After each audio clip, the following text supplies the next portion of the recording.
Pakibuksan po yung mga Biblia po natin, mga Bibles. Babasahin po natin yung Matthew chapter 8, verses 28 to 34. Babasahin ko po sa salin po dito sa Pinoy version. Sabi po dito, nang dumating si Jesus sa kabilang side ng lake, sa bayan ng Gadara, sinalubong siya ng dalawang lalaking nanggaling sa sementeryo. Sinasapian sila ng mga demonyo at mababangis ang mga ito, kaya walang dumadaan sa lugar na yun. Biglang nagsisigaw ang dalawang lalaki, "Anong pakialam mo sa amin, anak ng Diyos? Nandito ka ba para pahirapan kami? Hindi pa time." May malaking grupo ng mga baboy na kumakain sa di kalayuan. Nakiusap ang mga demonyo sa kanya, "Kung palalayasin mo kami, papasukin mo kami sa mga demonyo na yan, sa mga baboy na yon." At sabi ni Jesus, "Sige, lumayas kayo." So lumabas nga sila sa dalawang lalaki at pumasok sa mga baboy. Tumakbo papunta sa bangin ang lahat ng mga baboy at nahulog sa lake at nalunod. Nagtakbuhan papuntang bayan ang mga nag-aalaga sa mga baboy at pagdating doon, ikinwento nilang lahat ang nangyari. At yung nangyari sa mga dalawang lalaking sinapian ng mga demonyo. Kaya lumabas ang lahat ng tao sa bayan para salubungin si Jesus at nakiusap sila sa kanya na umalis na siya sa kanilang lugar. Tayo pong lahat ay manalangin. Dakilang Diyos, aming Ama, salamat po sa araw na ito for your goodness and your faithfulness. Tunay na ikaw po ay Diyos na walang katulad, tunay na nagmamahal po sa amin. Kinakatag po kami sa lahat ng panahon, sa oras ng pangangailangan. Kung kami man po ay meron o kung kami man ay wala, tunay na nandyan ka upang gabayan kami sa lahat ng oras. At dalangin po namin sa mga oras na ito ay patuloy ka pong manguna sa aming kalagitnaan. Ihanda mo po ang aming mga puso't isipan upang kami ay lubos at malayang makapaniig at makapakinig din ng iyong mga salita. Mangyari na ang iyong mga salita ang magsilbing buhay namin, maging gabay, at maging kasangkapan to upang kami po ay makapamuhay ng may kasiyahan, kagalakan, at ganoon din po yung kapayapaan na ninanais ng bawat isa. Dalangin po namin sa araw na ito ay patuloy ka namin maranasan, patuloy ka namin makatagpo, at dalangin po namin na ang lahat ng aming maririnig ay magsilbing buto na siyang tutubo sa aming buhay upang kami po ay mabago mo from glory to glory at mas mapapurihan ka sa pamamagitan ng buhay nito. Dalangin po namin na itago mo kami sa inyong likuran, ikaw lamang aming makita at marinig. At sa mga oras na ito, nagpapasalamat na kami sa katagumpayan ng iyong gawain. Ito po ang aming samot dalangin in Jesus' mighty name. Amen and amen. Wait na po tayong upo.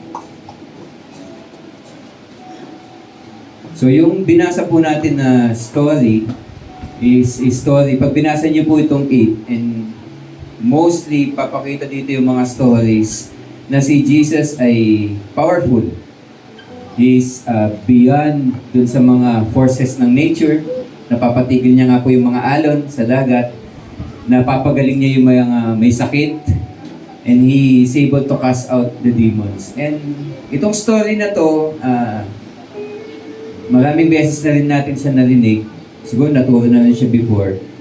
And the way that we remember is when we read itong story po na to is si Jesus Christ, sinalubong siya ng dalawang sinapian ng demonyo at by His mere presence, itong mga demon-possessed na people na to ay they tremble. Ibig sabihin, nanginig sila, natakot. Nandito ka na, torturein mo na kami, pahirapan mo na kami, and they recognize who Jesus is.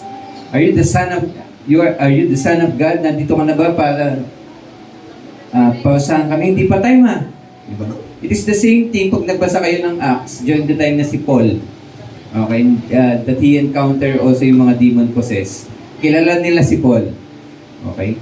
And normally sa ganitong type ng story, ang mindset na meron po tayo is yung nakikita natin sa TV. Yung mga nagkikisay, di po ba ganun ang mindset natin when we say demon possessed? Sila po yung parang bumubula bigla ang bibig, tapos kahit ilang tao na yung humahawak sa kanila, hindi po sila mapigilan, parang may something na kahit bata lang po yung sinasabi na demon possessed, para siyang isang malaking mama, kumbaga, pag, in terms of strength, kahit apat-apat na po yung mahawak, talagang hindi pa rin nila makontain o mapigilan. So, ganun po yung picture out natin ng demon possessed. Kaya kapag isang tao is nakita natin na parang wala sa sarili, demon possessed. And it creates some kind of feel sa atin, di po ba? Kasi sanay tayo na manood kapag malapit na ang November 1, okay, or kung mahilig kayo sa horror movies, hindi ako yun, tuwing Sunday lang, okay, o tuwing weekend lang, no? Pag mahilig kayo sa mga horror movies, somehow it creates an imagination na kapag naglalakad ka sa madilim, parang may nakatingin, ako, kung nararanasan niyo po yun, hindi kayo mapanatag kapag kayo mag-isa sa loob ng bahay, wala kayong kapayapaan. Why? Because these things, yun yung ganun yung picture na nauunawaan natin when we say demon possessed. But this story is not about those kinds of things. Hindi po ganoon. When we look into the eastern view po nitong story po na to, medyo malayo siya pala sa pagkakaunawa natin. And because of that, medyo namamali yung picture na napipick up natin dito sa story, and somehow hindi natin nakukuha yung tamang message din.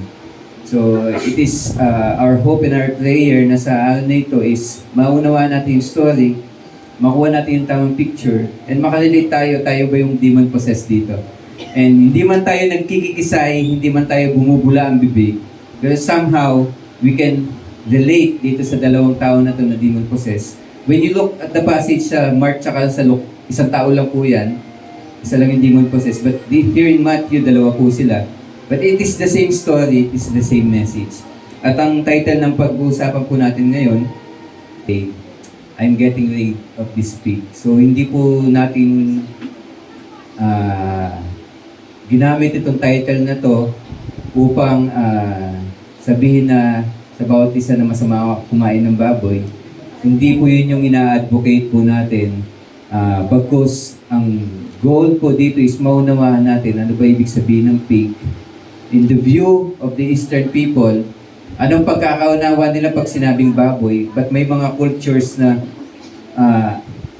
they treat the pig as something na madumi. Okay, tayo kinakain natin eh. Pero dapat maunawaan natin bakit galit na galit sila sa baboy, bakit they abhor or they cast away yung mga baboy sa life nila, at bakit tinitreat nila na yung mga taong Bakit kumakain ng chicken yung baboy? okay. Okay.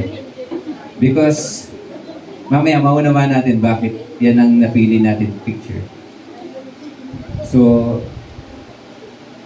pig is something na hindi maganda sa culture ng mga Eastern people. Okay. It is something na madumi. At kapag ikaw ay associated sa baboy, ibig sabihin you are a person that is not doing the will of God. Really? Okay? Pig is a symbol of hatred. It is a symbol of abomination sa Lord. Yung poot, okay, yun yung mga sinisimbolo ng baboy. Kaya maunawa natin bakit ibang culture ayaw nila ng baboy. Dahil daw madumi, ganun. But symbolically, yun po yung nare-represent niya. It is not doing the will of the Lord. So yung title ng pag-aaralan natin, based sa Matthew 8 na binasa po natin, pinamagatan natin na I'm getting rid of this pig. So, hopefully, maunawaan natin ano yung mga baboy sa buhay natin. At hopefully, hindi maging vegetarian, hindi po yun po. Maunawaan natin na yung mga baboy na tinutukoy po dito ay yung mga bagay na hindi maganda sa mata ng Panginoon, pero nandun po sa kanya-kanyang buhay natin at pinapakain natin. We nurture these things at siya mismo yung nagiging image na po natin. At kumikilos na tayo, not as human beings, but as animals. Okay po? So, Eastern view. Based sa binasa po natin na story, tignan muna natin how they see it. At babalikan natin later yung story po na yan. Sa Eastern View, una po yung binanggit po doon na si Jesus Christ pumunta siya sa kabilang side ng lake. Yung kabilang side ng lake na tinutukoy po doon ay yung Sea of Galilee. At commonly sa Sea of Galilee, madaming tao po doon na medyo insane. Pag sinabi pong insane, walang sa tamang katinuan. Hindi dahil may problema sila sa isip, kundi sila po yung mga taong medyo marami pong iniisip. Kayo po ba? Wala kayong masyadong iniisip? Peaceful po ba ang mga kaisipan po ba ninyo? Sa kanila po kasi when a person is talagang crowded yung thoughts niya, walang kaayusan yung pag-iisip niya, that they worried so much, at tawag po sa kanila, sa time nila, devil possessed. Overthinking lang sabi ko. Okay? Hindi nga, kaya nga para maunawaan natin how they view it eh. Kasi sa atin, mababaw, masyadong harsh pag sinabing devil possessed dahil lang nagwo-worry ka ng too much. Pero sa kanila, ganun po yung pagkakaunawa po nila. Hindi naman sila totally na parang wala na sa tamang katinuan. Kaya pa rin naman po nilang maunawaan na they value their life.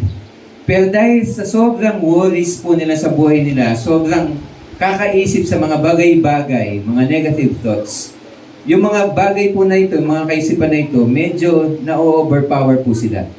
Kaya they act in certain ways na parang wala na sila sa tamang wisyo. Okay, wala na sa tamang, hindi na logical. Okay? Minsan nagmagsisigaw sila, minsan they act contrary dun sa kung ano yung tama. Okay, ang tawag po nila doon, devil possessed. Okay? It is not, hindi lang po siya doon sa point na kung saan may sumasapi na spirit at wala na silang kakayahan. Minsan, okay, because of the problems in their life na palagi nilang kung saan sila nagdedwell, okay, nangyayari na yun na lang po yung bukang bibig at yun na lang po yung eventually ikikilos po nila. So, ang tawag din po nila sa mga taong ganun ay devil possessed. And minsan, kapag ang mga taong ito ay ganon, hindi na sila nakakasalamuhan ng kanilang family ng maayos. Kaya malaki ang tendency they are being cast out. So hindi na sila nakakatira sa sariling bahay kasi pag simbahay, ganon yung attitude nila, makakaaway nila magulang, makakaaway nila kapatid. So they end up na-evict sila. Okay, napapalaya sila sa kanilang mga bahay. So ganun po yung setting po nito. At marami daw po sa lugar ng Genesis, yan din po yung Gadarenes. So okay, bayan po yan sa may Sea of Galilee. Okay, marami daw pong ganyan tao doon. Kaya kung iisipin mo, meron palang mga lugar na kung saan talamak. Ibig sabihin, okay, tatandaan mo, kapag ang isang community is ganun yung inintroduce mo na culture, okay, dadami ganun. In a way, imaginein mo po, kung natatandaan niyo po yung sinabi na pinag-aralan natin before, kung gusto mong makahanap ng isang community na kung saan yung anak mo ay lalaki na may pagmamahal sa pamilya at sa kanyang kapitbahay, sa kanyang pamilya, hindi ka po makakahanap. Kailangan mong gumawa. In the same manner, yung mga bagay, for example, yung mga lugar na kung saan medyo kinatatakutan, alam niyo po ba, hindi naman yun biglang sumingaw na lang. Na biglang itong lugar na to, pugad dito ng mga magnanakaw, pugad dito ng mga naninira ng kapwa. Hindi po yun basta-basta lumitaw. Ibig sabihin, there is a seed. Okay? May nagpasimula noon, at eventually, yun yung naging culture dahil yun yung malakas yung influence. Alam niyo po ba yung negative thoughts? Kapag may kaibigan ka at napaka-negative ng kaibigan mo, na wala siyang ibang bukang bibig kundi yung worries niya in life, malaking tendency na kapag hindi mo yun ma-resolve ng tama, magiging ganun ka din. Kaya tignan niyo po yung sarili niyo, i-assess niyo, kung negative thinker ka, ang second na question mo, sino ba yung kasama mo? Okay? So, malaki kasi ang chance na kung saan may mga pinagkukunan ka. Tatandaan nyo, ang isang bagay, lumalaki siya dahil pinifit mo. Kaya yung baboy kanina, kumakain siya ng chicken, di ba? hindi siya lalaki kung hindi mo siya pakakainin. Yung negative thoughts, yung voice in life, hindi siya lalaki kung hindi mo siya feed. Natatakot ka sa dilim, pero mahilig ka manood ng horror. Sa tingin mo ba mawawala yun? Hindi. Because you are feeding it. Bakit lagi kang sad? Tapos lagi kang malungkutin. Baka balikan mo, sino ba yung mga kasama mo? Ano ba usually pinapanood mo? Sino ba mga pinafollow mo? Kaya marami po, bakit may mga tendency na mayroong... Nakalimutan ko yung title mo eh. Sa Facebook yun. Yung picture na parang throw. Tapos they end up na yung site na yun, ini-encourage yung mga bata na mag-suicide. Ewan ko, nakalimutan ko yung... Meron po yung dati, talagang pumatok dati yun eh. Dumami yung mga nagsusuicide because of that. Ayun po, meron. And hindi maintindihan bakit kaya dumadami yung suicide. Because they're following something. Hindi sila makahanap ng guidance sa family o sa mga kaibigan. That they end up na yung mga site na to, they felt na parang nauunawaan sila. Kaya yun yung mga pinafollow nila. So, mapapansin mo yung bata, okay lang siya. But eventually, hindi maunawaan bakit naging ganun yung situation. Because of the things that they feed. Okay? Yung kinakain po natin, physically, emotionally, spiritually, yun po yung mag-hold. Ibig sabihin, yun yung huhulma po sa atin. And itong lugar na to na Sea of Galilee, hindi naman siya ganon na create ng Lord. But because of so many people na ganon yung situation, okay, sila mismo po ay nano-nurture, na-feed po yung ganon situation. Kaya dumami at dumami daw po yung ganyan sa lugar po ng Galilee. Yung term na legion, na pag-aralan natin before, di ba? Na hindi mapalayas ng mga disciples yung demon dun sa isang tao. Sabi, ginawa na namin lahat. Hindi namin mapalayas. Then dumating si Jesus. Okay. Ang tanong lang ni Jesus, ano pangalan mo? Legion, for we are many. Okay. It's not about a spirit na an evil spirit, but a wrong mindset, a wrong thinking. Okay? Kapag ang isang tao ay crowded na yung kanyang kaisipan, okay, ng mga negative thoughts. Because ang evil, ang goal ng kasamaan ay patayin, wasakin, pag-iwa-iwalayin ka sa tamang kaayusan o tanggalin ka sa tamang order. So kapag ang kaisipan mo ay punong-puno na ng mga bagay na negative, that they end up torturing you. Okay, kasi kahit ang kaisipan, kaya niya mag-inflict ng pain physically. Okay. Minsan iniisip mo, isipin mo nasusunog ka, eventually you will feel it. Isipin mo, may sakit ka. Parang lalagnatin ako, then eventually lalagnatin ka. Why? Because you are commanding your body. At ganun po yung design ng katawan. Okay? Ganon ka-powerful ang nilagay ng Diyos na kaisipan sa atin that what we speak and kung saan natin nilalagay yung faith natin, okay, nag-a-act po yun. Kaya ingat-ingat po kung paano natin ginagamit yung ating kaisipan at kung ano po yung lumalabas sa bibig natin.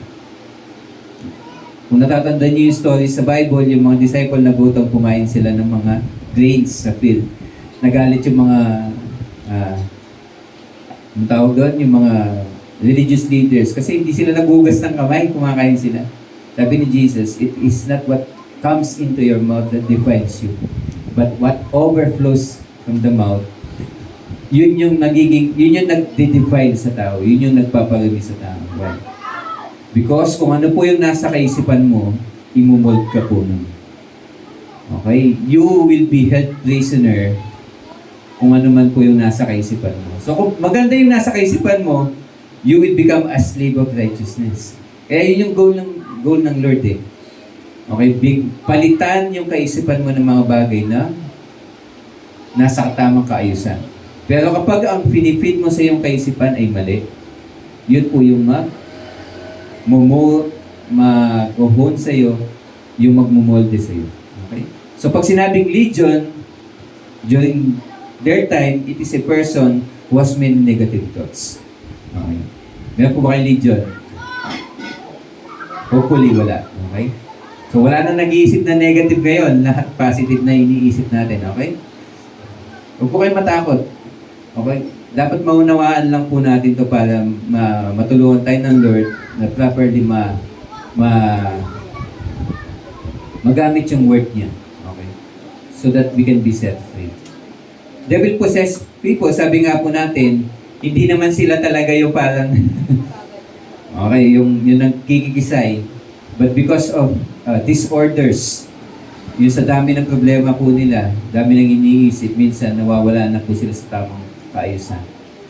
Meron pa rin po silang sense ng self-preservation. Ibig sabihin na pag sinabi mo, gusto mo namang mamatay, hindi naman sila ganun na they want to give in, gusto nila magpakamatay. Hindi po ganun.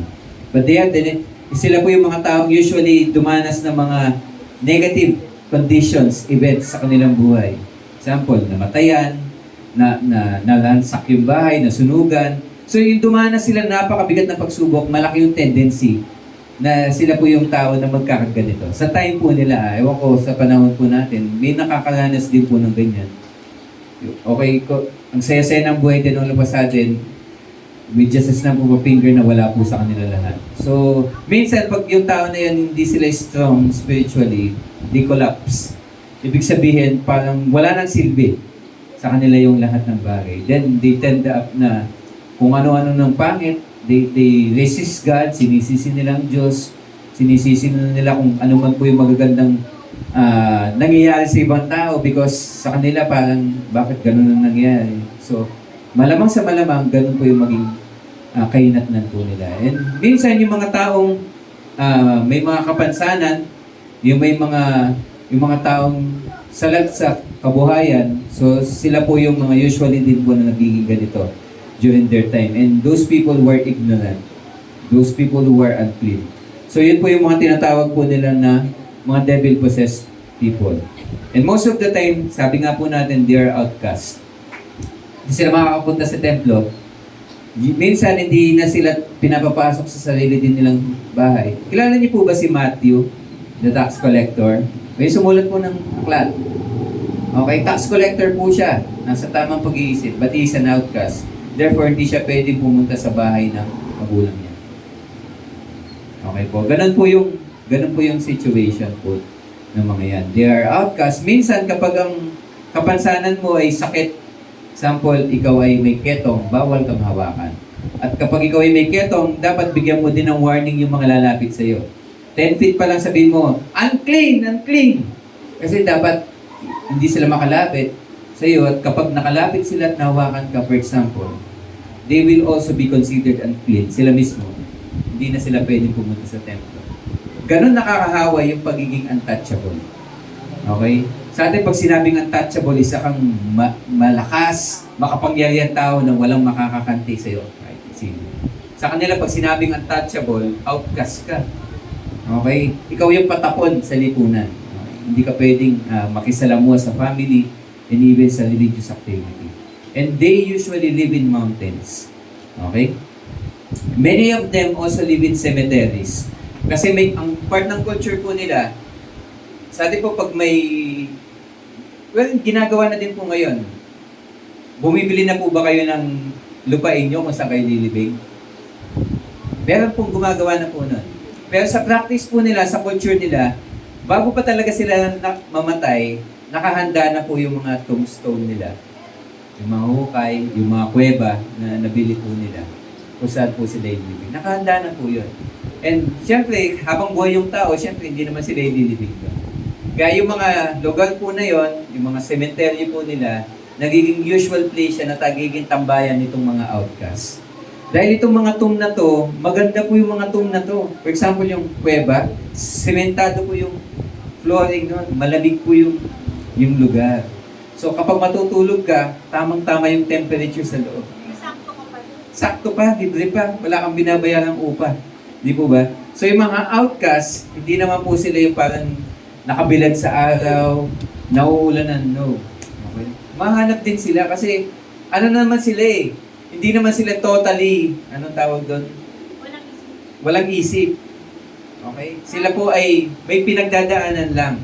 Pero dahil sa pinagdadaanan nila, hindi nila kayang i-carry ng tama yung problema po nila, hindi sila makasalamuhan ng tama ng kanilang family. So, they end up being outcast. Nagpupunta na lang po sila sa mga mountains, nagpupunta na lang po sila sa cementerio. At ang nakakasama nila, kapwa po nila, wala sa wisyo. Kaya imagine niyo po, wala ka sa wisyo, wala sa wisyo ang kapwa mo, anong pag-uusapan nyo? Alam nga naman sabihin nyo, tara mag-BS tayo. Wala pong ganon. Ang pag-uusapan nyo, problema nyo. Pansinin mo, kung ikaw ay may problema, naghahanap ka ng taong pareho mo ng problema kasi feeling mo yun yung makakaunawa sa'yo.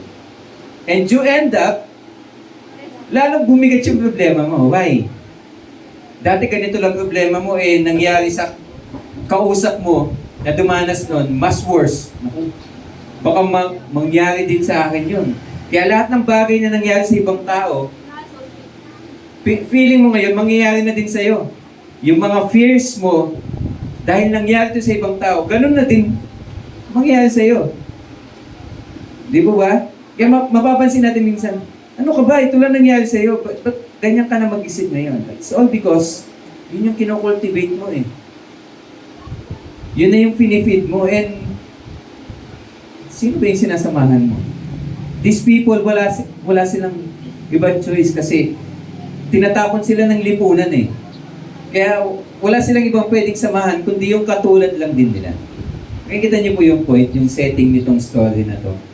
But this story, hindi naman po yung mga devil-possessed ang pumunta kay Jesus. Actually, it was Jesus. Sinadya niya po itong lugar na to. Ang lugar ng sementeryo, lalong-lalo na pag gabi, hindi po yan pinupuntahan dahil may bumo. It is all because marami po dyan wala sa tamang katinuan. At itong mga tao na to, para ilabas po nila yung pain po nila, nananakit po sila. Which is normal. Pag wala nakakaunawa ng pain mo, mananakit ka ng iba. Why? Because you want your pain to be understood. Normal po yun. Kaya pag nananakit ng tao, kailangan, saan ba galing tong galit ng tao na to? It's probably may pain siyang pinanggagalingan. And ito yung intentionally na ginawa ng ating Panginoong Jesucristo. Kaya ito yung kumbaga, essence ng storya. Yung lugar na kinaayawan ng mga tao na puntahan, pinuntahan po ng Panginoong Jesus. Okay? Hindi dahil matapang si Jesus at kaya niya makipagsuntukan sa mga demon possessed. No. Dahil meron siyang goal, bigyan po sila ng kapahingahan. Okay? Because these people na napakaraming iniisip, wala pong kapahingahan yan. Kahit tumatawa po yan, kapag naglalaro sa isip niya ay negative. Pagod na pagod ang tao na yan. At minsan, kapag hindi na nila kayang i-handle at itago, i-mask, yung pain po na yan, sumasabog po sila. At nagtataka ka, bakit kaya? Okay? Because wala po silang mapaglabasan. And in this story, yung napapaglabasan po nila, mga kapwa nila gano'n. They yell, they shout. Kaya paggabi dyan, ang dami nagsisigawan. Sa setting po na to ha.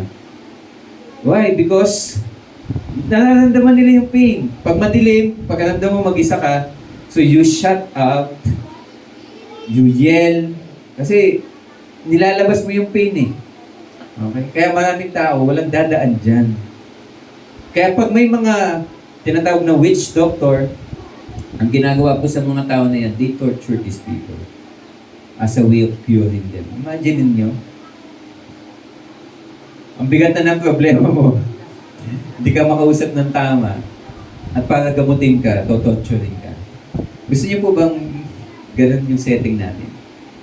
Hindi. But in their times, ganun. Hindi nila kayang isolve yung problem at hindi din kayang isolve ng kapwa.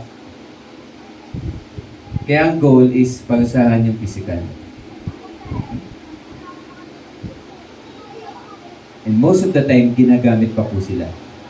So, paanong paraan?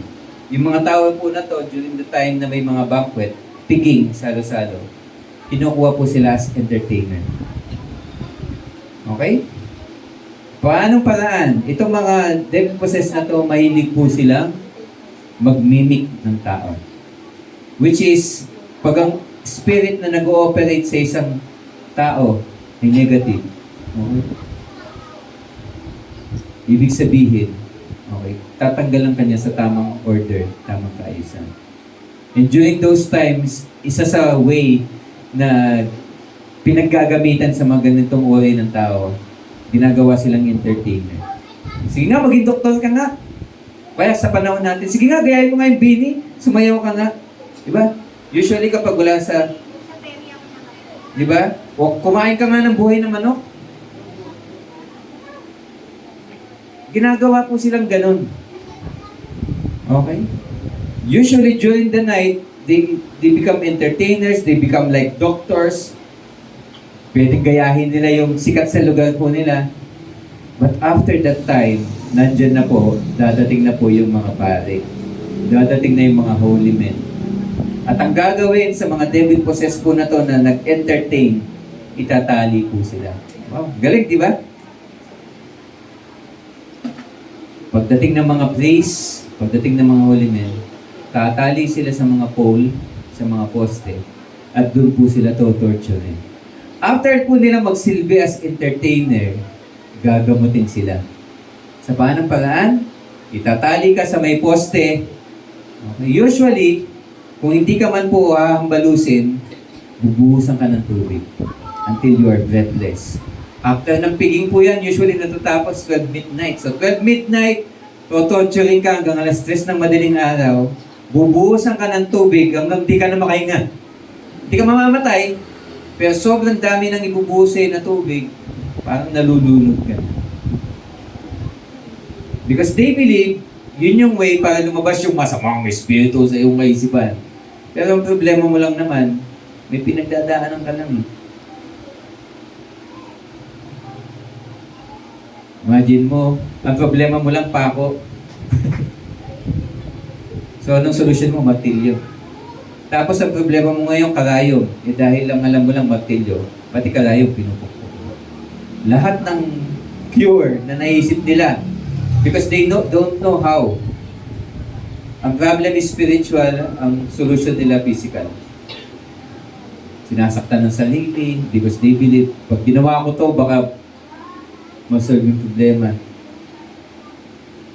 Siguro pag ginanyan ko yung risk ko, maunawa na nila ako, na-love nila ako. O kaya baka kapag sinaktan ko ang sarili ko, bumalik na siya sa akin. Ganun po, physically, addressing a spiritual problem.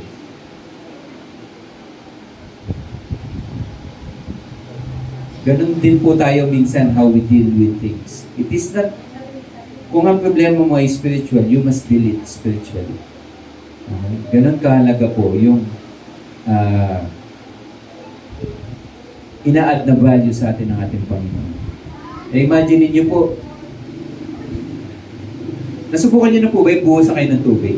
Na halos di kayo makahinga? Kung hindi, wag na gano'n. Subukan niyo tumalon sa swimming pool at pigilan yung hininga niyo. Siguro kakayanin niyo yun. Kasi kayo yung in control. Pero what if may tumutulak sa ulo niyo? Hindi lang po yung hindi makahinga, kundi yung struggle to have control. Yun yung isa pa pong challenge po nito. At ganun po yung nararanasan ng mga taong ito. Minsan, binabrandingan din po sila. Alam niyo po ba yung pag-brand? Kung ikaw ay may halagang hayop at para hindi yan kunin ng iba, gagawa ka ng logo sa pamamagitan ng isang cast iron, pwedeng initials mo, for example, J. Papainitin mo yun at itatatak mo sa balat. Ganun ang ginagawa dito. They hope by doing those kind of things, lalabas yung masamang espiritu. Kaya pag makakapanood kayo ng mga palabas na horror, yung mga exorcism, minsan ganyan ginagawa, di ba? Sinasaktan nila.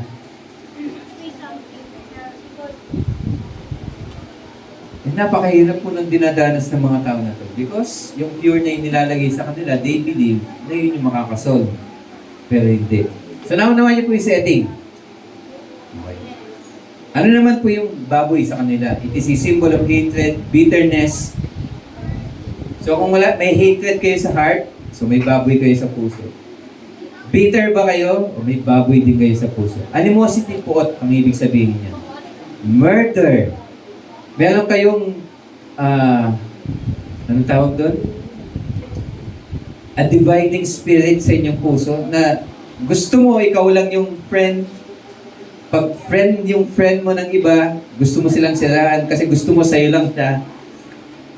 Kaya gusto mo sa church, ikaw lang yung bida. At i-divide mo lahat. Yung hindi kumakampi sa'yo, tatanggalin mo. You have a dividing spirit. Okay. Gusto mo ng mga faction. Okay. Ayaw mo ng kaayusan. You have a pig in your heart. Meron po ba tayong mga pig? May mga galit pa rin po ba tayo sa ating puso? Kasi kung meron, may baboy pa din po tayo sa puso natin. It is a symbol of something contrary. Taliwas sa kalooban ng ating Panginoon. Huwag po tayo magalit sa baboy. It is a symbol. Sabi nga po natin, binabalikan natin kung ano po yung kaisipan nila. How they view these things. Para maunawa natin itong scripture. Kaya po sa kanila, konti po yung nag-aalaga ng baboy. Pansin niyo po, yung mga shepherd, anong inaalagaan? Walang nag-aalaga ng baboy. Because a pig is a symbol of something contrary to God's will. Kapag ikaw ay nag-aalaga ng baboy, mas masahol ka pa sa baboy. At you are a disgrace. Isa kang kahihiyan. Kung ikaw ay may mga baboy, mas masahol yung nag-aalaga ng baboy mo. Ulitin ko po, kung ikaw ay may mga baboy, mayaman ka, may mga baboy ka, hindi ikaw yung na-outcast. Ang na-outcast is yung tagapag-alaga mo ng baboy. At kapag ikaw ay nag-aalaga ng baboy, ikaw yung feeder na tinatawag, hindi ka pwedeng magpa-shave. Walang mag-shave sa'yo. Why? Marami ka. Saan ka kukuha ng pagkain? Yung kakainin ng baboy, magkikikuha ka na ng pag mo doon.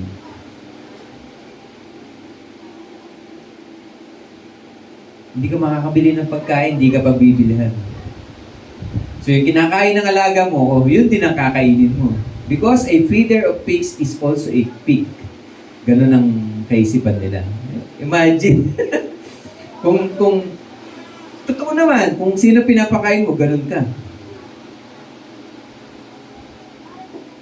So kung yung mga dinidisciple mo mabuti, mabuti ka din.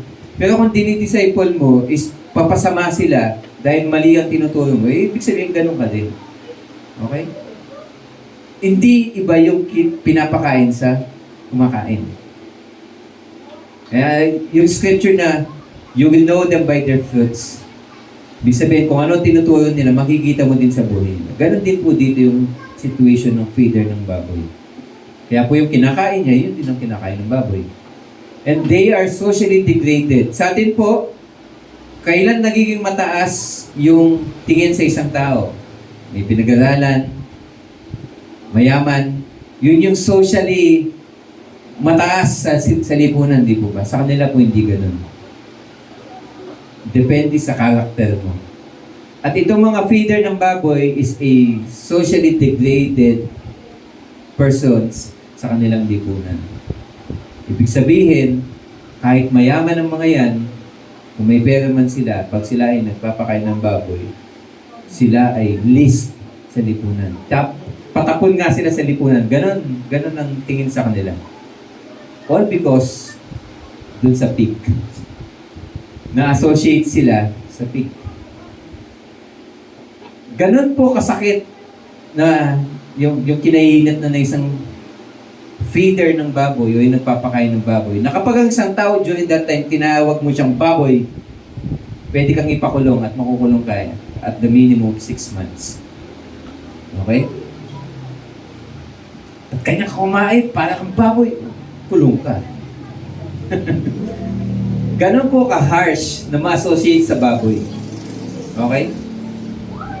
O, ulitin ko po, hindi natin sinasabing masama ang baboy.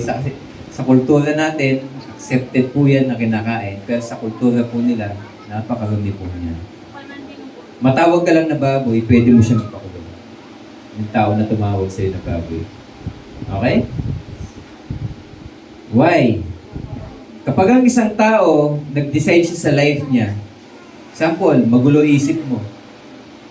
Tapos, punong-puno ka ng problem. Tapos, nag-end up ka into certain addictions. Okay? Or may mga mali kang liko sa iyo, ay maling path yung tinatahak mo sa buhay. Pero gusto mo na magbago. May tutulungan ka ng mga religious persons that time.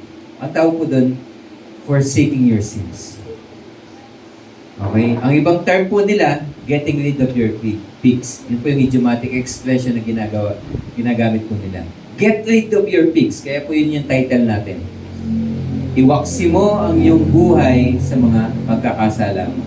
Sa mga bagay na hindi maganda sa harapan ng Panginoon, iwaksi mo.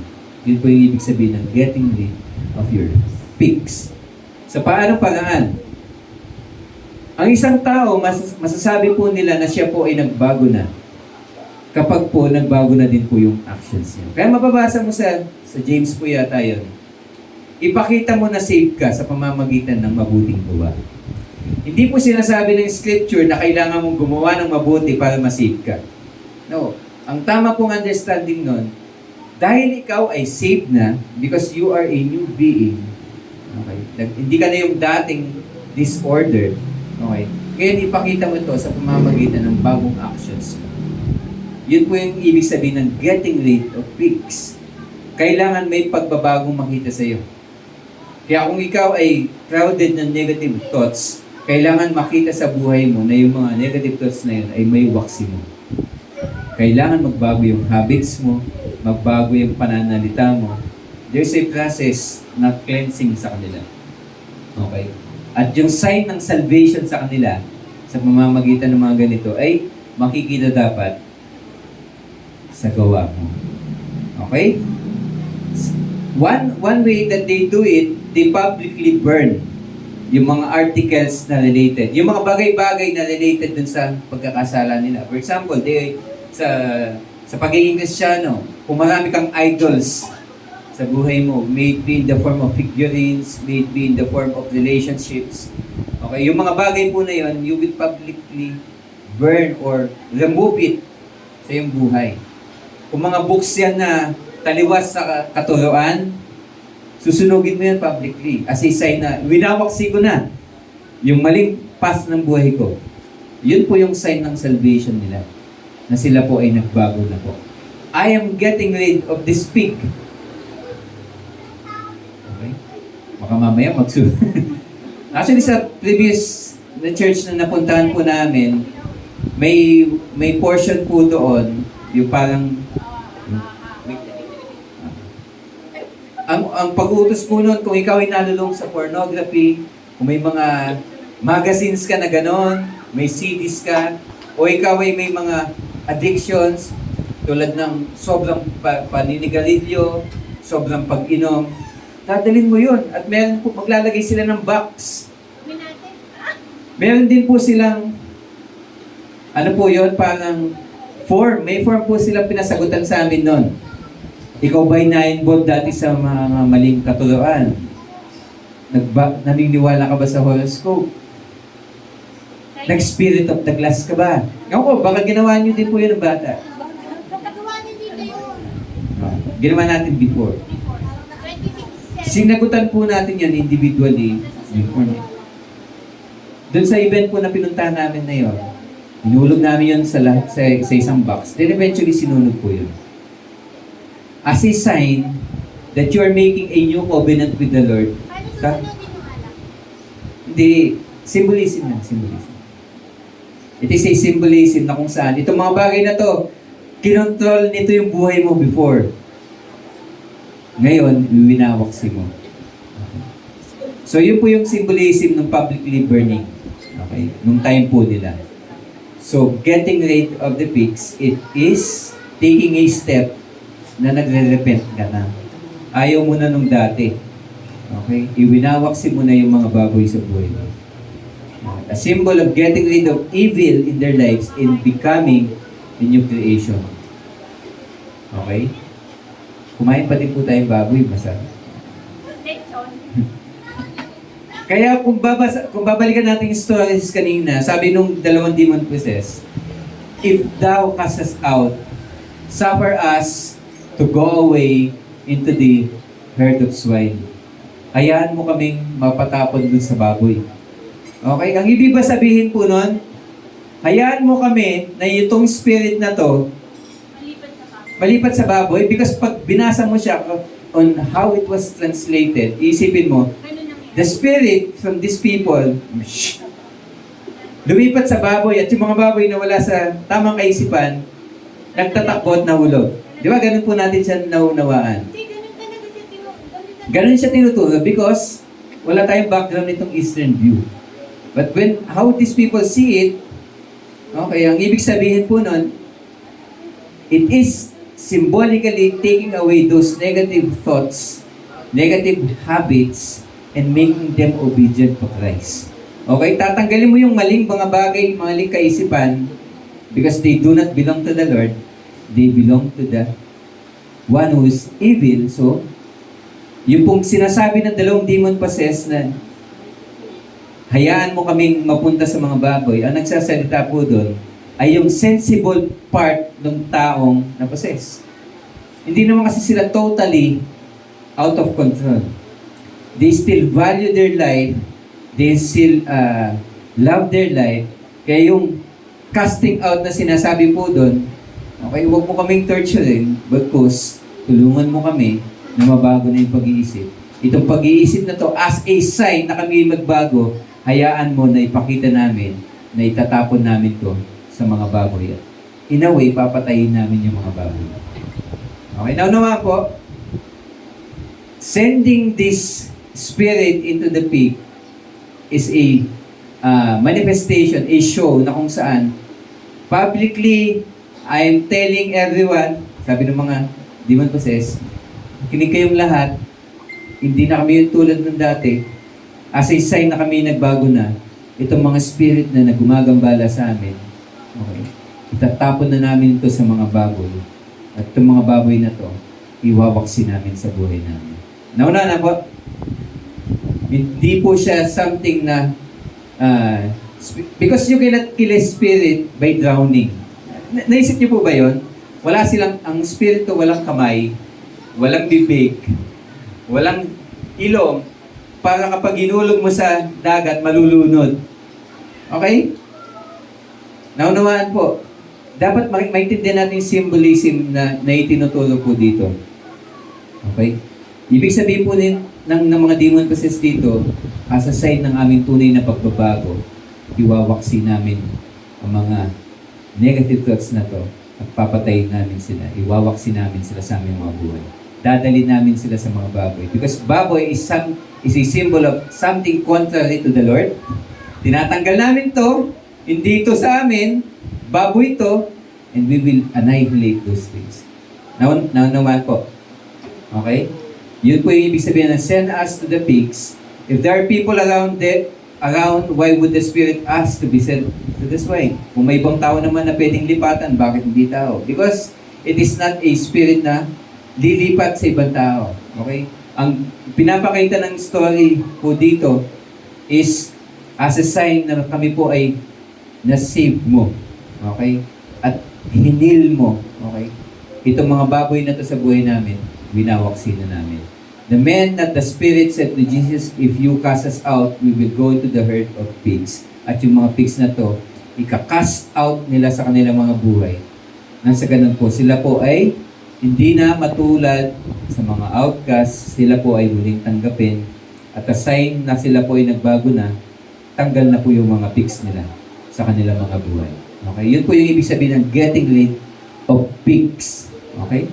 So, pakaisipin nyo naman, pakaisipin nyo po yung mga, baka may hatred pa kayo. Kasi mga ano po yan, if-feed nyo yan eventually. May napanood ka lang na magpapaalala sa'yo dun sa mapait na karanasan, parang mo nang pinifeed po yun. Minsan, nanonood ka lang, bigla kang umiiyak kasi nga, naalala mo yun nang iwan sa'yo. Okay, why? Because nandun pa din yun. Napipit. Oh, ang isang bagay na patay, hindi siya, Bubangon. Hindi nararamdaman. hindi mararamdaman. Pero dahil pinapakain mo siya, buhay siya. So the only way to remove, to get it out of your life is kailangan mo siyang patayin. O hindi po natin na-advocate na pumatay. Ang sinasabi po dito, getting rid of those things that are killing you. Okay, yung mga pig po, hatred, bitterness, Negative thought. hindi po yan kayang gamutin. Kahit na anong advance na natin sa technology, hindi kayang gamutin ng depression ng gamot. They require a new perspective, a new heart. Yun po yung kailangan nila. Okay? Kahit anong advance na, hindi kayang palitan yung kaisipan mo. Okay. Open graveyards, diniscuss na po natin to. Kung natatandaan niyo po yung tomb ni Joseph of Arimathea, pinagamit na kay Jesus. Because common practice po siya that time. And possessed people hide in tombs. Nice place, good cement floors, malamig. They yell, they shout, they talk among themselves. Kasi feeling nila, nandun lang po yung mga nakakaunawa sa kanila. Di ba? Sayang naman. And usually, yung itsura po nila, dahil hindi po sila nakakakain ng tama, para silang mga adik. Sunk yung mga chicks. Dahil walang laman yung walang laman yung kanilang mga pisngin. Payat na payat sila, pero yung mata nila parang nanlilisik. Yung mga, tawag dito? Pilik yung eyebrow, tama ba? So mahaba, buhok nila mahaba, kuko nila mahaba, magmumukha talaga silang, hindi naman, magmumukha talaga silang parang mababangis na hayop. Mga nakakatakot na tao. Hindi sila pwede magpagupit eh. Walang lumala. At minsan, pagramdam nila, wala na silang maramdaman. Anong gagawin nila? Kukuha silang bato, gigilitan nila yung sarili nila. Because they cannot feel pain eh. Pero meron sila nararamdaman. Pero hindi maramdaman ng physical. So, ang gagawin? Susugatan yung sarili. They cut themselves.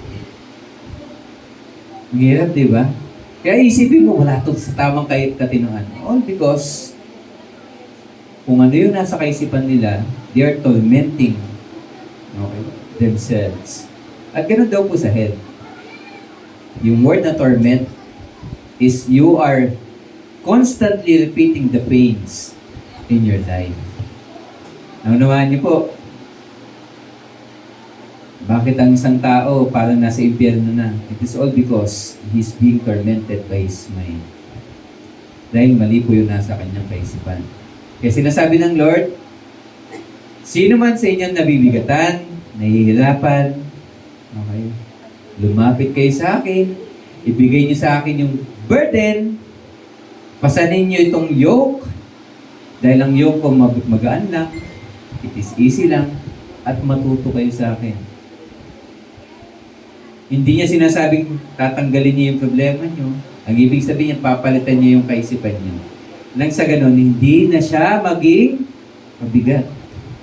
Hindi na kayo ma-possessed ng evil. Okay? So, open graveyard. Sometimes, witch doctor, sabi nga natin, ito pa yung worst. Minsan, ibinabaon tong mga tao na to. Yung nakalitaw lang yung ulo. Enough na makahinga po sila. Nakikita niyo yung punishment sa kanila. Medyo wala sa hulog. Dahil hindi alam kung paano gagumutin. Okay? Back to the story. Devil possessed, these two person are devil possessed.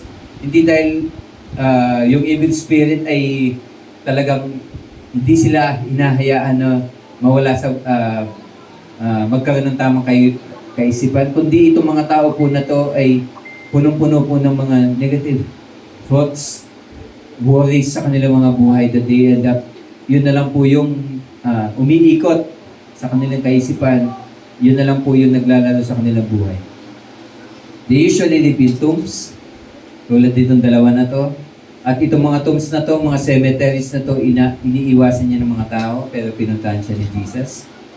Nung nakita nila si Jesus, they know Jesus, Possible sa the way yung aura niya, possible because dun sa suot niya or nabalitaan nila before kung sino siya, pwede nakita nila. But ang Espiritu din, alam din niya kung sino yung Panginoon. Okay? Pag ikaw, papansinin mo, kung ikaw ay gumagawa ng masama at meron gumawa ng mabuti, anong gagawin mo? Linis. Maiinis ka at gagawa ka ng paraan na mapaalis. It's either sisirain mo yung tao na yun, which is usually manood kayo ng TV, manood kayo ng mga palabas, manood kayo ng mga tunay na buhay. Kapag may taong mag-i-expose ng mga mali mo sa buhay, anong gagawin mo? Kailangan tanggalin mo yun sa iyong pan. Di ba? Kasi kung di, may expose sila. Okay? And during those times, sinabi ng dalawang demon possessed, nandito ka ba para i-torture kami? Kasi usually, alam nila, after nila maging entertainer, by 12 midnight, ito torture sila, knowing na yun yung way para i-heal sila. Kaya sabi nila kay Jesus, wala pang time nandito ka na ba para i-torture kami? Okay, nawaan na. So, pagkakita nila kay Jesus, they know Jesus is a holy man. Okay. Sabi, hindi pa time torturein mo na kami para paggalingin kami. Hindi pa time. Okay, naunawaan po. Torment us before time, yun po yung sinasabi ng dalawang demon possessed. And send us to the pigs, it is a manifestation na sila po ay nagbago na. Okay, as a sign na kami po ay nasa tama ng kaisipan, ibinawaksin namin itong mga baboy na to sa aming mga buhay. Mga maling kaisipan, maling katuruan, maling actions, tinatanggal na namin. And Jesus was sent out to Galilee, which is a predominant place for these devil-possessed persons. Okay? So ano po yung key takeaways natin ngayong naunawaan po natin na ganun pala yung storya na to. It is not just about a possessed person na may evil spirit, na natatakot tayo sa evil spirit. Pero hindi tayo natatakot sa mga worries. Di po ba? So, ang itinutukoy po dito sa pinag-aralan po natin, na meron tayong mga baboy sa buhay natin. Tulad ng mga baboy o yung mga bitterness, hatred, bagay na contrary sa kalooban ng Panginoon. Madali lang naman po siya eh. Kapag ang isang bagay tinatanggalan ka ng kapayapaan, it is a pig. Even a good thing na mali ang pag-manage mo, mali ang pananaw mo, okay, magiging baboy siya. Example, a blessing na ibinigay sa iyo ng Panginoon. Pag doon mo inilagay yung heart mo at hindi dun sa nagbibigay ng blessing, magiging baboy yun. At yung baboy na yun talagang gusto mo palakihin dahil natatakot ka na kapag nawala yun, mawawala ka na din. Marami sa mga bagay na nagwo-worries po tayo, it is because we are controlling things hindi natin na dapat kontrolin. Natatakot ka sa buhay mo. Nasunog yung bus, ayaw mo na sumakay ng bus. Di po ba? Nangyari kay ganito, kumain lang daw siya ng hipon, ni inatake. Ayaw mo na kumain din ng hipon. Longganisa. Kumain na lechong kawali. Longganisa. Kumain na longganisa or something. Ayaw mo na din, why? Maling mindset yun. Okay? And minsan, mapapraning ka. Dahil, naku, nakakain ako. Natatakot ka na. Hindi, nakakapanood ng iwalayan sa TV, tapos nag-iwalay. Nangyari sa kanya to, uy, mangyayari din sa akin. Okay, sa kapatid. Hindi ikaw yung, tatandaan po natin sa buhay po na to, hindi tayo yung bida. Kaya nga tinawag siya, his story. Okay. Storya po siya ng Panginoon, how He moves sa ating kalagitnaan. Kaya pag nagtitestify, story niya. Hindi story natin, hindi tayo yung pinagmamalaki. Okay, storya niya. Paano niya nililinis ang bawat isa, paano niya binibigyan tayo ng kapayapaan. Kasi, natural lang po yung nadadanas ng pagsubok yung bawat isa. Minsan mabibigatan ka, minsan parang hindi mo siya kaya. Pero hindi po dapat yon i-fit. Kailangan minsan pagdaanan mo yun para matuto ka. Kailangan mong pagdaanan yon dahil may something na may maling path kang tinatahak. Kailangan mong pagdaanan yon para eventually matutunan mo yung bagay na dapat mong matutunan. Minsan kasi hindi naman spoon feeding yung pagtuturo yung learning. Na kapag binigyan ka ng listahan na sundin mo to, o huwag mo sundin yung huwag mong gawin yung mga bagay na to, gets mo na. Kasi kung ganun lang po, 10 commandments binigyan tayo, hindi natin masunod. Why? Kasi meron po tayong kaisipan. We always have a choice to follow the Lord or not. Okay? Kaya kapag may mga pigs ka sa buhay, magiging burden yan. Kapag pinapakain mo ang baboy, bumibigat siya. Lumalaki siya. At ma-overpowered ka po nito. What are the pigs of your life? Ano ba yung mga alalahanin mo sa buhay that tends to overpower you? Marami po dyan, sasabihin, finances, utang, relationship, career, school. Minsan ang school, ang ganda ng school to educate us. Pero minsan, pasok na naman.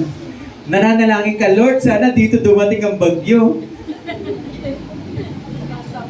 Parang si Sir, ipasok. Kasi dati nung up to grade 6, walang pasok. Nung grade 7 na may pasok na. Ba't ka ba nag-aral? Matuto. Nung pumasok ka sa trabaho, nag-apply ka, gusto ko po ng trabaho, tapos gusto mo laging holiday. Pagod ako. Pagod magtrabaho. Ano bang hinanap mo? Sahod? Di ba sabi mo, pwede po ba akong mag-apply? Pwede po ba akong Trabaho. Hindi ka naman nag-apply na sabi mo, pwede po ba akong pasahurin niyo ako? Ang ina-apply mo, trabaho.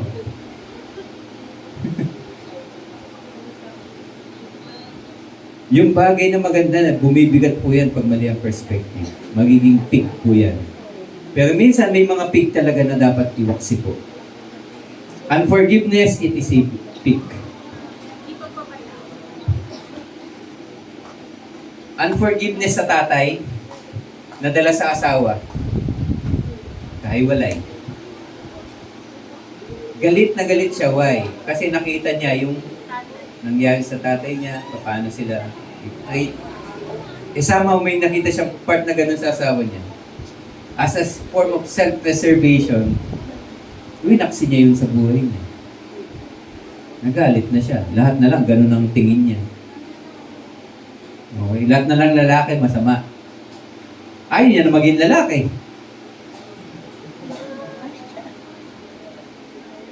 Naging lalaki na siya. Ayaw niya sa mga lalaki, naging lalaki na siya. Hindi ko gagayahin tatay ko, hindi ko gagayahin asawa ko.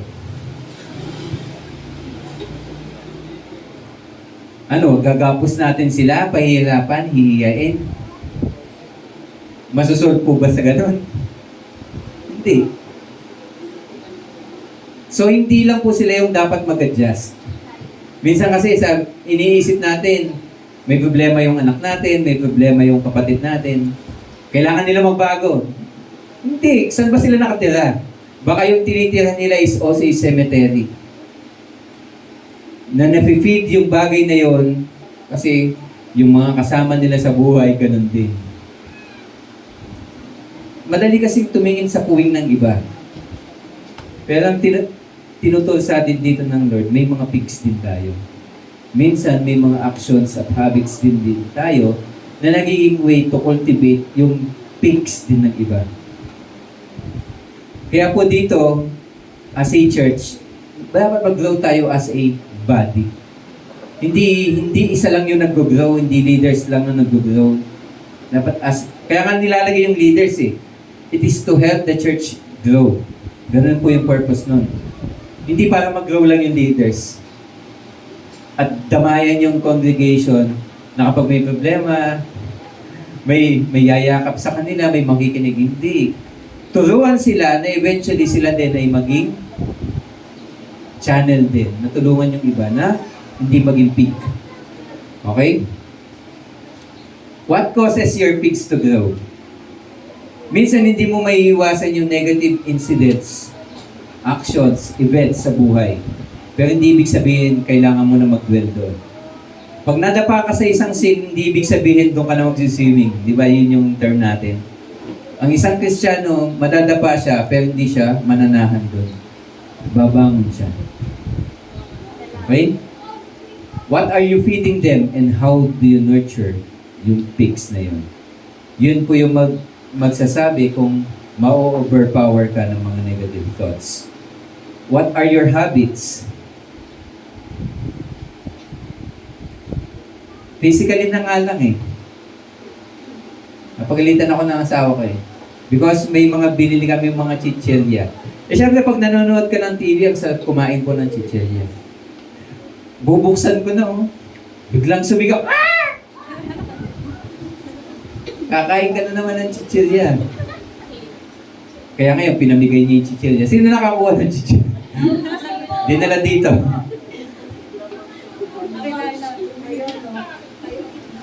Minsan kasi nakasanayan mo na parang hindi mo na iniisip kung masama siya. Dahil nakasanayan mo na.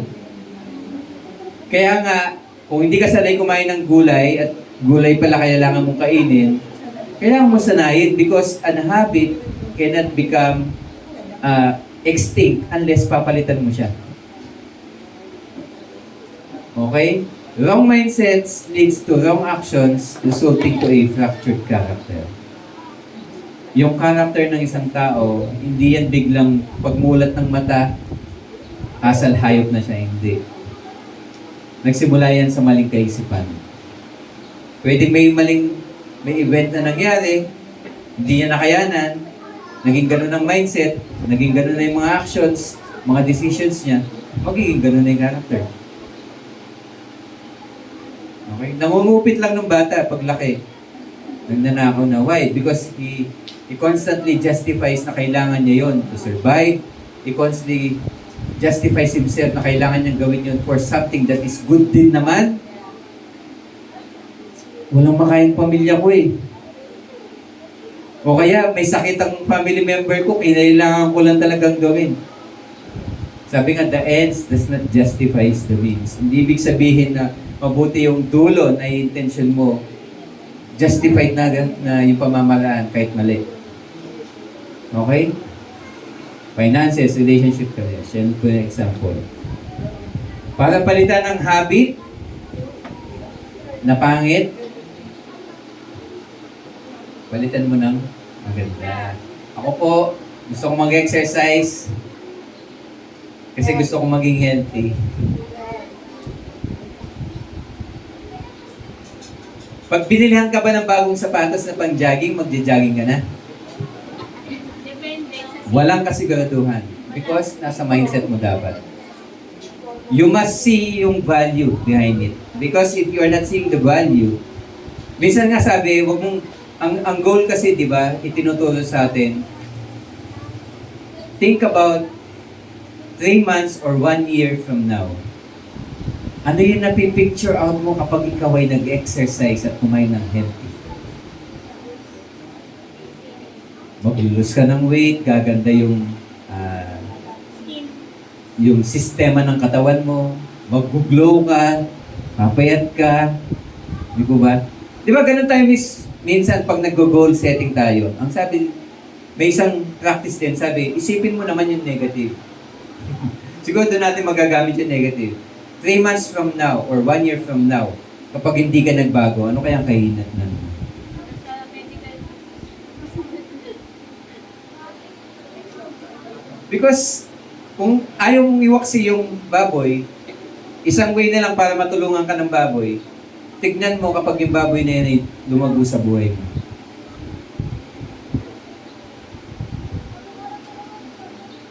One way to goal set is to see the negative. Minsan kasi, kung hindi ka kayang i-motivate ng good, i-motivate ka ng fear because fear is a good motivator. Fear is a good motivator. Hindi mo kailangan utusan ng sarili mo, but when you fear something, you will avoid it. Ang tawag nga, di ba, kalaban. Pag nakakita ka ng, pag ikaw ay low carb, di ba? Pag nakakita ka ng matatamis, uy, kalaban. Iwasan mo na. Okay? Because yung mga bagay na peaks sa buhay mo, okay, if you constantly feed them, hindi sila mawawala kahit anong pray mo. Kahit magkano ka pa, magpa-pray ka pa sa buong church. Kung hindi mo babaguhin yung mindset na yon, hindi mo papalitan ng bagong habit, ganun ka pa din. Kahit bigyan ka ng bagong relo, kung hindi ka magbabago, okay, parang hindi ako nag-aano ah. Having a watch sa iyong kamay does not make you a punctual person. Hindi ka magiging on time dahil may relo ka sa kamay. Hindi ka magiging runner o something na nagja-jogging dahil bago sapatos mo. Kahit ano pa yung t-shirt na suit mo, kahit na ano pa yung outfit, it does not make you that kind of person. Because what changes yung character ng tao is his mindset. Hindi porke pumasok ka sa McDonald's, nagiging McDonald's ka din. Okay? It is not what you put into your life, kundi kung ano yung lumalabas sa life mo. It is your mindset. Okay?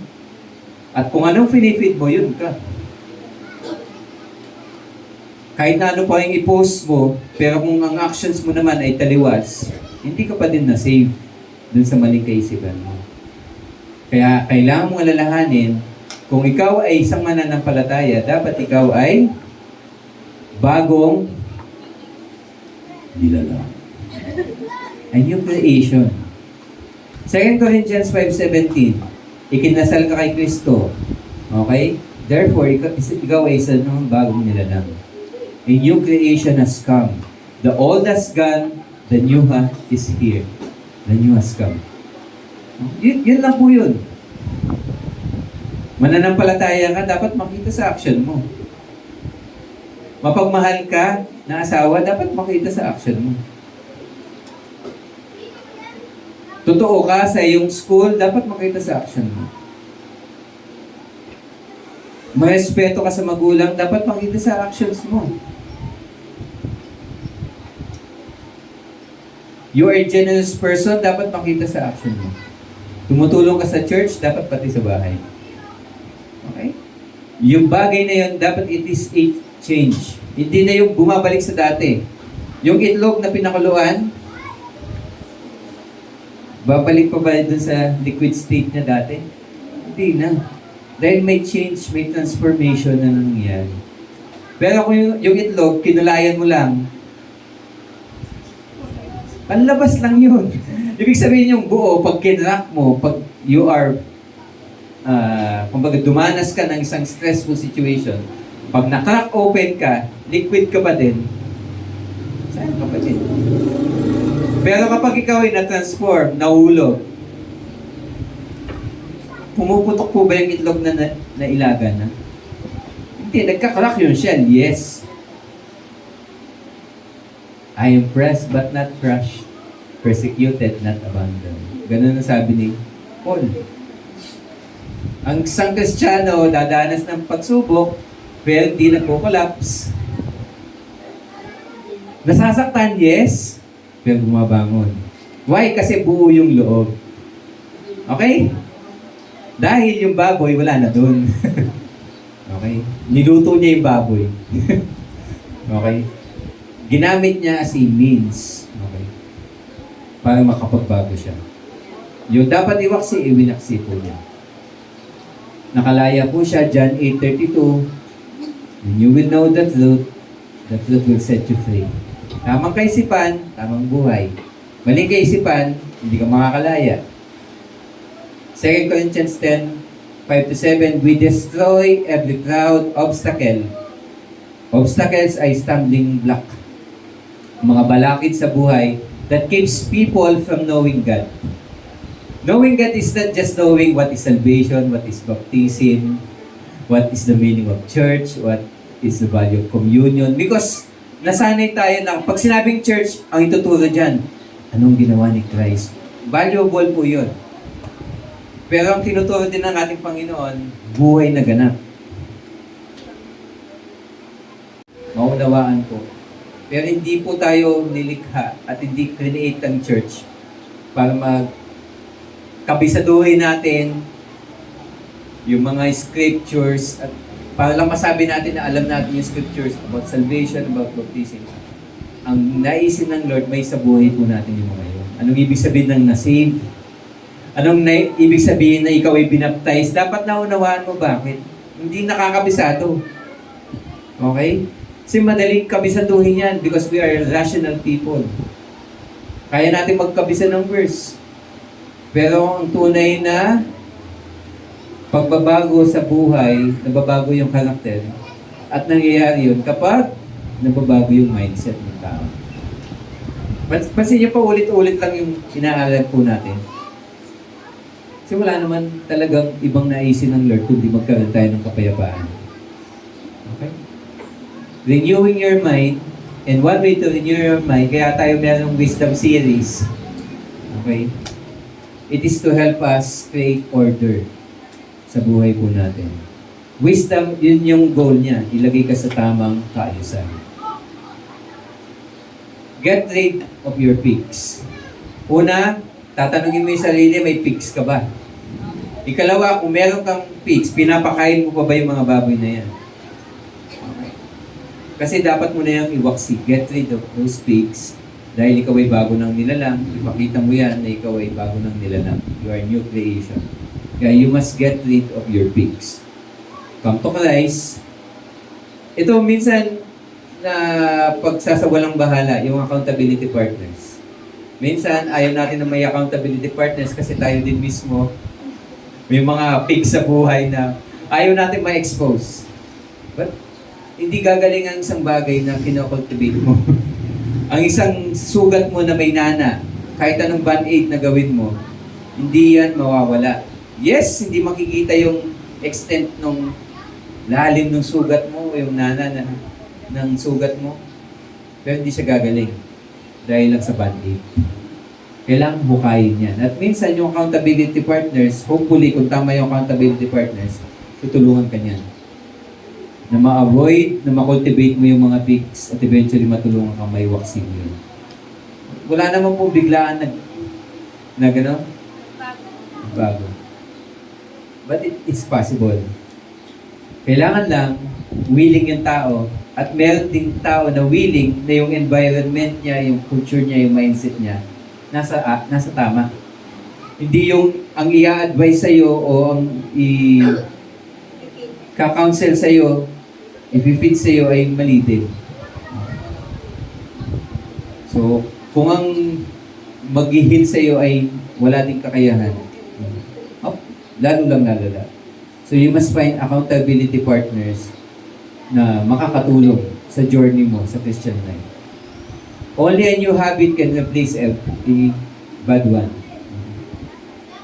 So, kapag ang isang habit, hindi mo papalitan ng isang habit na maganda at hindi mo iwawaksi yun, hindi mawawala.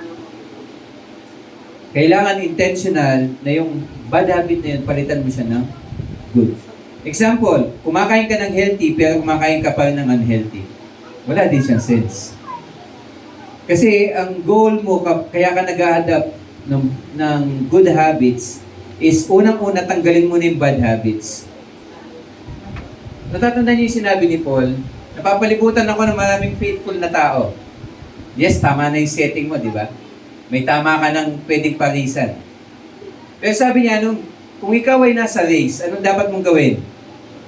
Tanggalin mo lahat ng bagay na pabigat, lahat ng balakid, everything that entangles you, sabi niya, and you must run the race. The only way you can run the race properly, tanggalin mo yung balakid. So kung may mga bad habits ka, yun yung unahin mong palitan. Kasi minsan, yung paglalagay ng bagong habits, nakakapagod din siya. Kasi minsan hinahanap mo, kapag nag-introduce ka ng bagong habit, gusto mo agad may reward. Kumain ka ng healthy, 2 araw, 3 araw, 1 linggo, gusto mo pumayat ka na ng todo. Hindi po siya ganun. Kaya kailangan mo ng support system, accountability partner, na tama yung background.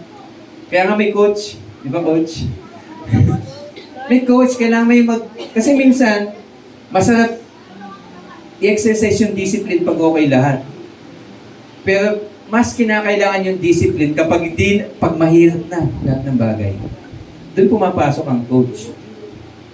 Doon pumapasok ang discipler. Doon pumapasok ang BS leader. Lalong-lalo na during those times. Dahil kailangan munang palitan yung bad habit. Kasi kung hindi, habang pinapalaki mo yung good habit, pero lumalaki din yung bad habit, may tendency, dahil itong bad habit na to, sanay ka na, comfort zone mo na eh. Nakikita mo na agad yung reward eh. Pagkakain mo ng chichirya, ang sarap talaga eh. Pero habang nanonood ka ng TV, subukan mo kumain ng gulay. Hindi siya, hindi appealing eh. Gusto mo yung maalat-alat eh. Easy, barbecue. Di po ba? Crispy. Hindi siya kasi, itong isa, kita mo agad yung reward. At nanganasan mo na at sumaya ka na dati dyan. Kaya napakasarap balikan. Di po ba? Kaya, ang tamang way ng pagtanggal ng bad habit, unahin mo silang tanggalin by introducing a new one na talagang papalit.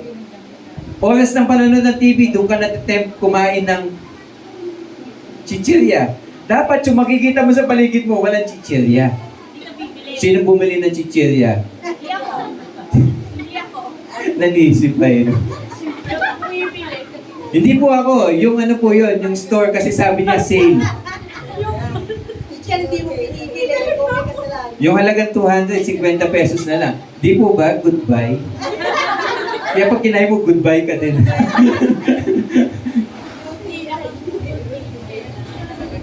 Kala mo nakakatipid, pero mas malaki gagasusin mo dahil sa effect niya. Pero dahil yun yung malapit na pwedeng kainin at tempting, buti na lang may accountability partner. Kasi kung wala siya doon at nasa kwarto siya, ba nanonood ako, balat na lang makikita niya. Okay? Kaya dinala na dito. Wala nang tiwala sa akin. You're not strong enough to resist the temptation. Okay? Only a new habit can replace an old one. Napaka-importante po niyan ng accountability partner.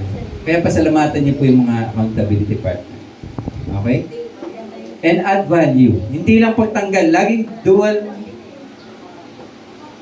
Yung paggawa ng tama, laging dalawang side siya.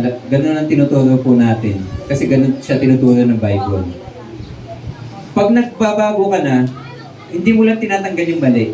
Kailangan nag-add ka ng tama. Ang isang baso na mali yung laman, hindi mo lang bubuhos, itatapon yung maling laman. Kailangan lagyan mo yan ng tamang laman. Kasi kung hindi, papasukan yan agad.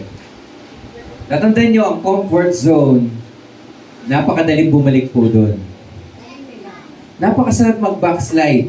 Sino sa inyo sanay kayo magmura dati? Di po ba yung pagmulat ng mata, di ba hindi manok yung tumitilaok?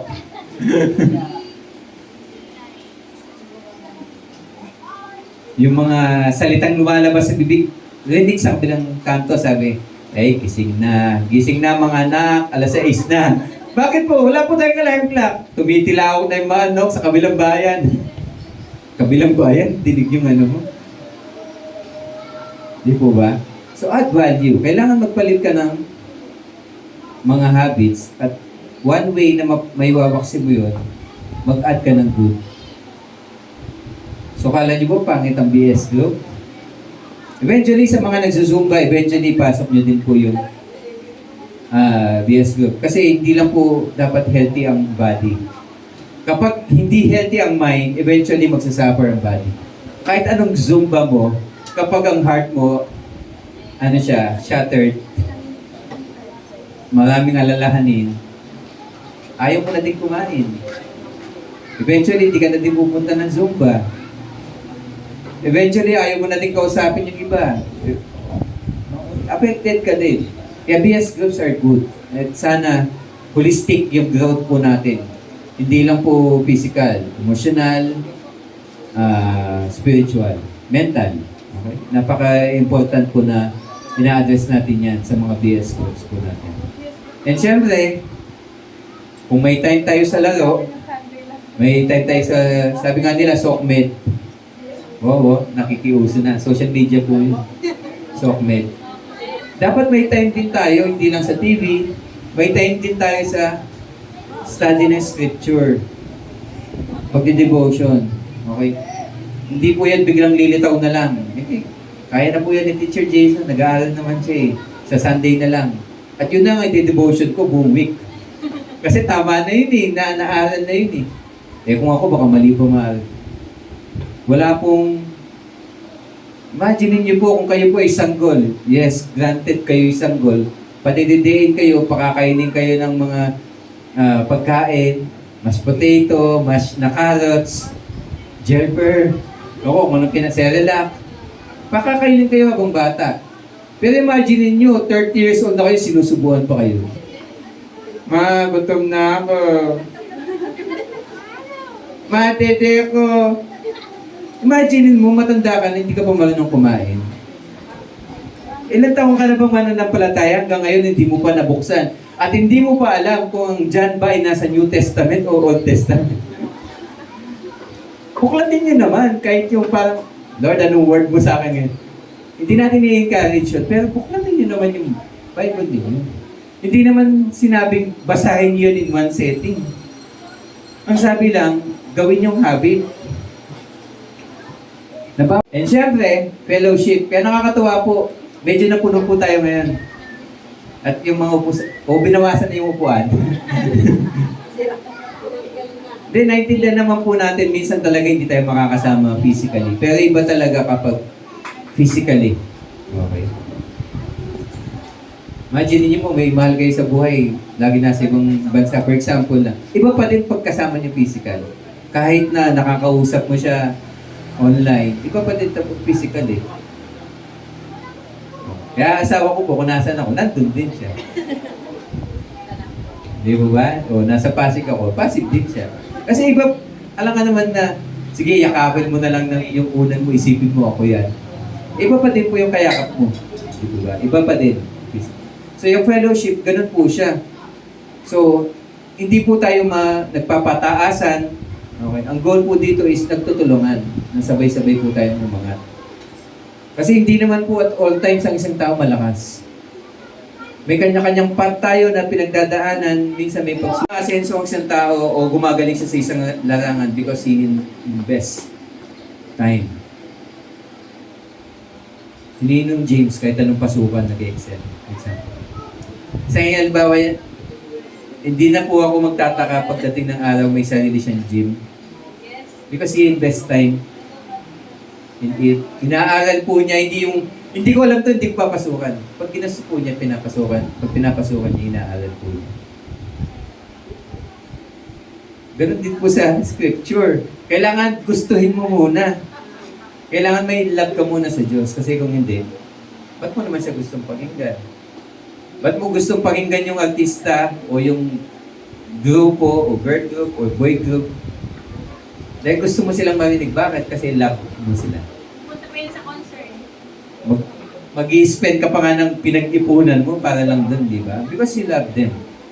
Ganon din po sa Diyos. Hindi ako magbabasa ng scripture. Why? Because you do not love the Lord. Kaya ang unang-una dyan, how to get rid of your pigs, come to Christ. Mahalin mo muna siya. Pag hindi mo siya mahal, magiging pabigat din po yung pagbabasa ng Bible. But when you love something, magaan po lahat yan. Magaan po yan. Kahit po yung pag-preach, kahit yung minsan wala ka pang topic, na naghahanap ka ng topic habang nanonood. Di ba? Di po totoo yun. Months before pa nag-iisip ka na, nagpe-pray ka na, nag-devotion ka na. Yung tinatopic po natin dito, hindi lang dahil naisipan natin ito yung topic natin sa Sunday. Hindi po ganun. Ang pag-aaral po ng tinuturo po dito months before. Okay? Pinag-aaralan po natin yan.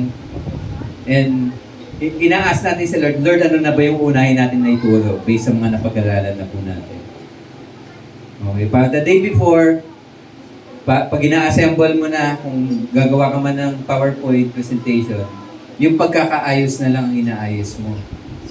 Pero yung study behind it, hindi siya dapat the day before. Inaral mo na dapat yan. Matagal na dapat. Okay? Hindi yung parang hilaw yung ituturo mo. Dahil nagmamadali ka ng ituro. No. Okay? Sabi nga ni Paul kay Timothy, di ba? You must rightly divide the word. Dapat inaral mo na yan. Pag hindi mo yan inaral, bumuyo muna yung ituro. Di baling umulit ka nang napag-aralan mo na. Okay? So, bilang pagtatapos, ano po yung 4 actions? Kailangan alamin mo kung may baboy. Sa puso. Okay? The negative things in your life. Tignan mo din kung pinapakain mo ba. Kasi minsan sabi mo wala, pero ano ba yung pinapakain mo? Tignan mo yung habits mo daily. Baka may negative thoughts ka na pinapakain. Okay? Nanonood ka lang, bigla ka napaiyak. Oh, that is a sign. Baka meron ka pang mga bagay na hindi healed sa heart mo. Umiyak pa ko. Natandaan nyo, minsan kasi nami-misuse natin yung scripture. Sasabihin natin, okay lang naman pong umiyak, di ba? Okay lang. Eh, 1 taon ka nang umiiyak. Hindi na okay yan. Pero sabi ng scripture, the Lord is close to the broken-hearted. Iba ang tinutukoy po doon. Ang tinutukoy doon, yung taong nagsisisi. Ibig sabihin, crush, contrite spirit. So, huwag natin gagamitin ng scripture na ini-encourage ng scripture na okay lang na umiyak kasi part ng healing process yan. Yes, okay po na umiyak. Pero hindi 1 taon. Last year pa nangyari yung problema mo. Hanggang ngayon, yun pa din ang bukang bibig mo. Yung gaano sila kasama. Yung di ka nila naiintindihan. You must get rid of those pigs. Matamaan yata ako. Hindi. Pero mo yun, kung ano pinapakain mo sa pig. Minsan kala natin na iwawaksin natin ka, pero pinapakain natin. Why? Because we keep on repeating those things. Yun yung bukang bibig natin. May napanood lang tayo, yun na po yung, kala natin, yun na din yung Related. related. Madali tayong makarelate. Uya ko yun na. Kaya kala mo ngayon, ikaw nga talaga yun. Pero hindi mo namamalayan, pinapakain mo lang yung pig. Okay? So ano po yung action na dapat gawin? Become a new creation in Christ and get rid of your pigs. Okay? So kung may action item 2 tayo ngayon, I am getting rid of this pig. Kung isa lang po yan. Gawin niyo po kung itong THIS na to na THESE kapag marami kayong baboy. Kapag this pigs yan, pag marami, okay, THESE. Okay, this pigs.